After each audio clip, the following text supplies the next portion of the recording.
दोस्तों, इस वक्त स्पेस मार्केट में अमेरिका और यूरोप के बड़े बड़े अरबपतियों की नींद उड़ी हुई है, क्योंकि अंतरिक्ष की इस ग्लोबल रेस में अब वो खिलाड़ी फ्रंट फुट पर आ गया है, जिसके एक इशारे पर नासा से लेकर यूरोपियन स्पेस एजेंसी तक अपने फ्यूचर मिशन प्लान कर रही है, जिसने सीधे तौर पर स्पेसएक्स के मालिक एलन मस्क के साम्राज्य को खुली चुनौती दे दी है। आखिर ऐसा क्या हुआ है कि रातों रात दुनिया की सबसे बड़ी सैटेलाइट कंपनियां अपना बोरिया बिस्तर समेटकर भारत के दरवाजे पर लाइन लगाकर खड़ी हो गई हैं? ईरान जंग के बीच आखिर भारत के इसरो ने ऐसा क्या मास्टर स्ट्रोक चला है कि फ्रांस के बाद अब अमेरिका भी हो गया है दीवाना? चंद्रयान 3 का बवंडर तो छोड़िए, नासा के सबसे बड़े मून मिशन आर्टेमिस के लिए आखिर कैसे संजीवनी बन गए हैं हमारे चंद्रयान 1 और चंद्रयान 2? क्या अंतरिक्ष के मार्केट में मस्क की बादशाहत हमेशा के लिए खत्म कर देगा भारत? यूरोप की बड़ी कंपनी ने स्पेसएक्स छोड़कर इसरो से हाथ क्यों मिलाया? रूस और यूक्रेन विवाद के बाद पूरी दुनिया के इंटरनेट का कंट्रोल आखिर भारत के हाथों में कैसे शिफ्ट हो रहा है? दोस्तों, नासा एक बार फिर से चांद पर जा रहा है, लेकिन जब वो चांद की ओर रवाना होने की सोच रहा था, तब जो खेल हुआ है वो सबको हैरान कर रहा है, क्योंकि नासा अपने दम पर नहीं, बल्कि इस बार इसरो के दम पर चांद फतेह करने निकला है। ये बात दोस्तों गहराई से बताने वाला हूं, लेकिन उससे सबसे पहले बात करते हैं उस इंसान की जिसे आज दुनिया स्पेस का बेताज बादशाह मानती है, यानी एलन मस्क। मस्क की कंपनी स्टारलिंक इस समय सैटेलाइट इंटरनेट मार्केट की लीडर बनी हुई है। उनके पास 10,000 से ज्यादा सैटेलाइट्स का एक बहुत बड़ा जाल अंतरिक्ष में मौजूद है। लेकिन मस्क की इसी मोनोपोली को तोड़ने के लिए अब यूरोप की सबसे बड़ी सैटेलाइट कंपनी यूटेलसैट ने एक बहुत तगड़ा दांव चला है। यूटेलसैट अब मस्क की कंपनी स्पेसएक्स पर अपनी निर्भरता पूरी तरह से खत्म करना चाहती है, और इसके लिए उन्होंने हाथ मिलाया है हमारे अपने इसरो के साथ। अब आप सोचेंगे कि आखिर यूरोप की इतनी बड़ी कंपनी को भारत की याद क्यों आ गई? इसका जवाब छिपा है ग्लोबल पॉलिटिक्स और भारत की भरोसेमंद तकनीक में।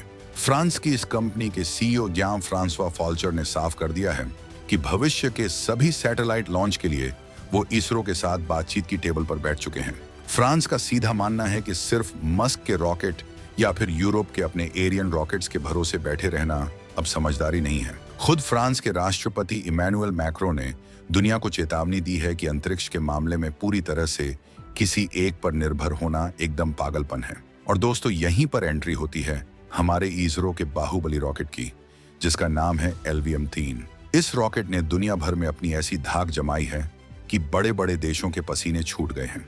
इसरो का यह रॉकेट भारी भरकम सैटेलाइट्स को अंतरिक्ष में एकदम सटीक जगह पर फिट करने के लिए जाना जाता है, और इसका सक्सेस रेट 100% है। यही वजह है कि अब पूरा यूरोप मस्क की महंगी सर्विस को छोड़कर भारत के किफायती और भरोसेमंद सिस्टम की तरफ भाग रहा है। दोस्तों, इस कहानी में असली ट्विस्ट तो अब आता है। साल 2023 में यूटेलसैट का वनवेव नाम की कंपनी के साथ विलय हुआ था। ये वही वनवेव है जिसमें हमारे भारत के जाने माने भारतीय ग्रुप की बहुत बड़ी हिस्सेदारी है। यानी ये जो पूरा गेम सेट हो रहा है, इसके तार सीधे तौर पर भारत की तरक्की से जुड़े हैं। आपको बता दें कि वनवेव और इसरो का रिश्ता आज का नहीं है। जब रूस और यूक्रेन के बीच जंग छिड़ी थी, तो वनवेव ने रूसी सोयुज रॉकेट का इस्तेमाल करना तुरंत बंद कर दिया था। उस वक्त पूरी दुनिया में हाहाकार मच गया था कि अब इनके सैटेलाइट कौन लॉन्च करेगा। तब हमारे इसरो ने सीना तान कर दुनिया को दिखाया था कि हम किस मिट्टी के बने हैं। इसरो ने उस मुश्किल वक्त में वनवेव के 72 सैटेलाइट्स को एक ही झटके में सफलतापूर्वक अंतरिक्ष की कक्षा में स्थापित कर दिया था। इस एक घटना ने ग्लोबल मार्केट में इसरो का कद इतना बड़ा कर दिया कि आज चीन भी हमारे आसपास फटकने से डरता है। अब ये नया समझौता सिर्फ स्पेसएक्स को टक्कर देने के लिए नहीं है, इसके पीछे एक बहुत बड़ा मास्टर प्लान है। ये सैटेलाइट इंटरनेट असल में काम कैसे करता है, इसे बिल्कुल आसान भाषा में समझें तो जैसे आपके घर के पास मोबाइल टावर लगे होते हैं, वैसे ही ये कंपनियां अंतरिक्ष में निचली कक्षा के अंदर छोटे छोटे सैटेलाइट्स सेट कर रही हैं। इसी लो अर्थ ऑन ऑर्बिट या LEO कहते हैं। इसका फायदा यह है कि भारत के उन सुदूर गांवों, ऊंचे पहाड़ों और घने रेगिस्तानों में भी अब बिना फाइबर केबल बिछाए एकदम रॉकेट की स्पीड वाला हाई स्पीड इंटरनेट मिल सकेगा। सोचिए, जब पूरे भारत के हर कोने में हाई स्पीड इंटरनेट पहुंचेगा, तो हमारे देश की डिजिटल ताकत कितनी ज्यादा बढ़ जाएगी। यूटेलसैट के CEO जब भारत दौरे पर आए, तो उन्होंने दिल्ली में सरकार से लेकर टेलीकॉम रेगुलेटर्स तक से लंबी मीटिंग की। उनका टारगेट सिर्फ इसरो के रॉकेट्स का इस्तेमाल करना नहीं है, बल्कि भारत के इस विशाल इंटरनेट मार्केट में अपनी जड़ें मजबूत करना भी है।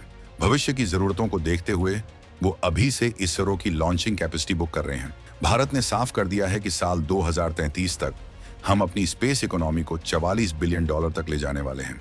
ये कोई छोटा मोटा आंकड़ा नहीं है दोस्तों। इस डील से भारत में जो करोड़ों डॉलर आएंगे, उसी पैसे से इसरो अपने आने वाले महामिशन जैसे गगनयान और नए मून मिशन को फंड करेगा। अब आपके दिमाग में आ रहा होगा कि मस्क के पास तो 10,000 सैटेलाइट हैं और यूटेलसैट के पास अभी सिर्फ 650 सैटेलाइट ही हैं, तो ये टक्कर कैसे होगी? इसका जवाब है स्मार्ट टेक्नोलॉजी। यूटेलसैट का मानना है कि ये लड़ाई संख्या की नहीं बल्कि बेहतर तकनीक की है। एयरबस नाम की कंपनी उनके लिए 440 नए और बेहद एडवांस सैटेलाइट्स बना रही है। जब ये सैटेलाइट्स अंतरिक्ष में थोड़ी ज्यादा ऊंचाई पर सेट किए जाएंगे तो वो कम संख्या में भी मस्क के सैटेलाइट्स से कहीं ज्यादा शानदार कवरेज देंगे। कंपनी ने 2031 तक के लिए अपना पूरा फंड जुगाड़ लिया है और इस पूरे खर्चे का 40% हिस्सा वो सिर्फ लॉन्चिंग पर लगाने वाले हैं और ये पैसा वो सीधे इसरो की झोली में डालना चाहते हैं ताकि उनका काम किफायती और एकदम सुरक्षित रहे। ये तो बात हुई सैटेलाइट, इंटरनेट और कमर्शियल मार्केट की, लेकिन अब जो मैं आपको बताने जा रहा हूं उसे सुनकर हर भारतीय का सीना गर्व से चौड़ा हो जाएगा। बात सिर्फ कमर्शियल लॉन्चिंग की नहीं है, बात दुनिया की सबसे बड़ी स्पेस एजेंसी नासा पर हमारे इसरो के दबदबे की भी है। आज पूरी दुनिया की नजरें नासा के आर्टेमिस मिशन पर टिकी हैं। ये मिशन कोई मामूली मिशन नहीं है। नासा इंसान को दोबारा चांद पर भेजने और वहां एक परमानेंट बेस बनाने की तैयारी कर रहा है। लेकिन आपको जानकर हैरानी होगी कि अमेरिका का ये अरबों डॉलर का मिशन हमारे चंद्रयान के डेटा के बिना एकदम अंधा है। जी हां, आपने बिल्कुल सही सुना। चलिए फ्लैशबैक से निकलकर आज की बात करते हैं। भारत का चंद्रयान-1 जो 2008 में लॉन्च हुआ था, उसने चांद की सतह पर पानी के अणुओं की खोज की थी। ये दुनिया के लिए एक ऐसा चमत्कार था जिसने चांद को देखने का नजरिया ही बदल दिया। नासा के आर्टेमिस मिशन के लिए चांद पर पानी अमृत के समान है, क्योंकि इसी पानी से वो ऑक्सीजन और अपने रॉकेट के लिए हाइड्रोजन ईंधन बनाएंगे। चंद्रयान-1 के इसी सटीक डेटा ने नासा को यह समझने में मदद की कि उन्हें अपना मून बेस आखिर कहां बनाना है। अब बात करते हैं चंद्रयान-2 की। कई लोगों को लगा था कि चंद्रयान-2 सफल नहीं रहा, लेकिन असलियत यह है कि उसका ऑर्बिटर आज 2026 में भी चांद की कक्षा में घूम घूम कर अपना काम कर रहा है। उस ऑन ऑर्बिटर में एक हाई रेजोल्यूशन कैमरा लगा है जिसे OHRC कहते हैं। ये कैमरा चांद के दक्षिणी ध्रुव की ऐसी क्रिस्प और बारीक तस्वीरें खींच रहा है जो नासा के अपने सैटेलाइट भी नहीं ले पा रहे हैं। नासा अपने आर्टेमिस 3 मिशन को उतारने के लिए जिस सुरक्षित जगह की तलाश कर रहा है, वो लोकेशन उसे चंद्रयान-2 के रडार, डेटा और नक्शों से ही मिल रही है। और चंद्रयान-3 का बवंडर तो पूरी दुनिया ने देखा है। जब दुनिया के बड़े बड़े देश चांद के दक्षिणी ध्रुव पर उतरने की कोशिश में मुंह के बल गिर रहे थे, तब भारत के विक्रम लैंडर ने वहां मक्खन जैसी सॉफ्ट लैंडिंग की थी। वहां उतरकर हमारे प्रज्ञान रोवर ने जो मिट्टी, तापमान और प्लाज्मा का डेटा पृथ्वी पर भेजा, वो आज नासा के साइंटिस्ट्स के लिए गीता और कुरान बन चुका है। नासा के वैज्ञानिक इसी डेटा को पढ़कर अपने रोवर डिजाइन कर रहे हैं। नासा ने खुद खुले मंच से ये बात कबूल की है कि भारत की सफलता और डेटा से उनके आर्टेमिस प्रोग्राम को एक नई जिंदगी मिली है। भारत ने नासा के साथ आर्टेमिस समझौते पर भी साइन किए हैं। हम निसार जैसे बहुत बड़े और एडवांस जॉइंट मिशन भी साथ मिलकर कर चुके हैं। इसरो ने दुनिया को ये दिखा दिया है कि अरबों डॉलर फूंकने की जरूरत नहीं है, बल्कि अपनी बुद्धि और किफायती तकनीक से भी वो काम किया जा सकता है जो पश्चिमी देशों को नामुमकिन लगता है। आज इसरो सिर्फ नासा की मदद नहीं कर रहा, बल्कि वो एक बराबर का साझीदार बनकर उनके साथ खड़ा है। दोस्तों, आज का नया भारत अब किसी का पिछलग्गू नहीं है। चाहे वो स्पेसएक्स की इंटरनेट मार्केट की बादशाहत को खत्म करना हो या फिर नासा के मून मिशन को रास्ता दिखाना हो, इसरो आज हर मोर्चे पर ग्लोबल लीडर बनकर लीड कर रहा है।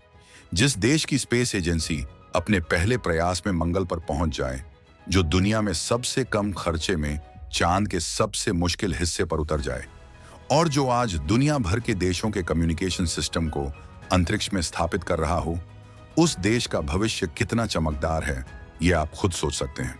अब हर विदेशी कंपनी को यह समझ आ गया है कि अगर अंतरिक्ष में अपना परचम लहराना है तो उन्हें भारत के इसरो के आगे नतमस्तक होना ही पड़ेगा।